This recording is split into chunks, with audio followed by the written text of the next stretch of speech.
Mes chers compatriotes, bonjour, bonsoir, selon l'endroit de la planète où vous vous trouvez pour suivre cette communication intitulée « L'Antichrist Onana ».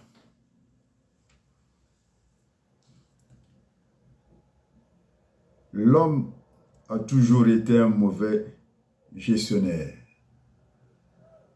À l'époque, président de la Comicui, commission de cuisine de l'internat du lycée Victor au Gagneur au milieu des années 80, où il se distingua négativement par un trafic illicite de réserves alimentaires destinées à la nutrition de ses condisciples internes pendant les week-ends et les jours fériés, ce qui lui valut l'appellation discrète de sardinard, parce qu'il en avait profité pour créer un commerce illicite à la cité communément appelée kiosque, où il écoulait ses stocks indûment obtenus de pains avariés et de boîtes de conserve périmées. Cet esprit mercantiliste profito-situationniste l'avait conduit pendant sa période sombre d'instituteur appelé volontaire, consécutif aux effets néfastes de la crise ayant conduit aux mesures du programme d'ajustement structurel renforcé, le PASSER, dont les méfaits sont connus par les Congolais d'une certaine génération, ceux sous la présidence de Denis Sassou Nguesso, promoteur du programme Plan quinquennal 1982-1986. À la suite de cela, il s'était même lancé dans le commerce de poissons de mer au grand marché de Pointe-Noire, justifiant ainsi ses absences notoires à son lieu d'affectation dans une localité du Mayombe.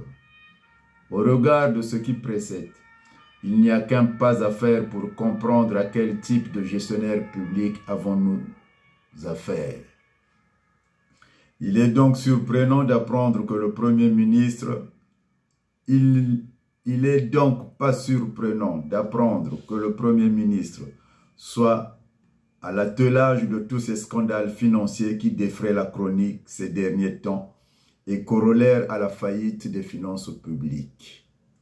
Ce négationniste notoire n'a jamais su et pu assumer la responsabilité de ses engagements. N'est-ce pas lui qui est l'auteur d'un pamphlet dans lequel il reniait l'existence des massacres tous azimuts perpétrés par le régime de Brazzaville dans le Poul et ses environs?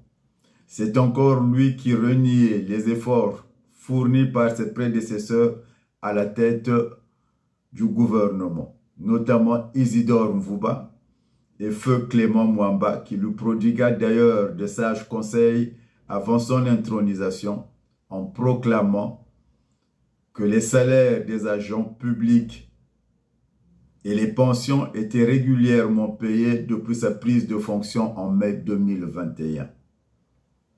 Alors que les dégâts visibles se passent de tout commentaire malgré le volontarisme affiché de ces perroquets défenseurs, c'est toujours lui qui, lors d'une communication télévisée de la primature, qui se présentait comme l'homme providentiel qui ferait gagner son mentor Denis Sassou Nguesso aux élections présidentielles de mars 2026.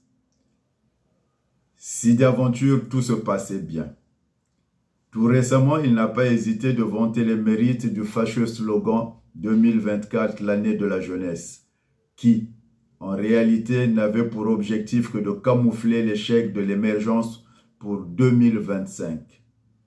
Ceci en promettant 100 000 emplois pour les jeunes dans un pays où les effectifs de la fonction publique ne sont ni connus ni maîtrisés, sauf par le Saint-Esprit.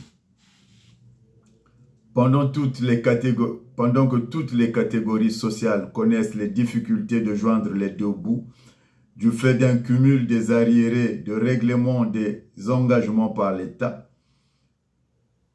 que nous réserveriez alors le Premier ministre Anatole Koliné Makosso comme son de cloche pour mieux berner les Congolais. Lui dont les communications s'apparentent aux sonorités de la radio 1000 collines. Est-ce cela qui justifierait sa défense de la pénétration des envahisseurs rwandais sur les terres Congo? Lui qui a usé de tous les subterfuges pour justifier l'injustifiable. À vous de juger, chers compatriotes. C'était votre patriote Armand Manziono, Diangenda, l'apôtre de la paix et de la vérité.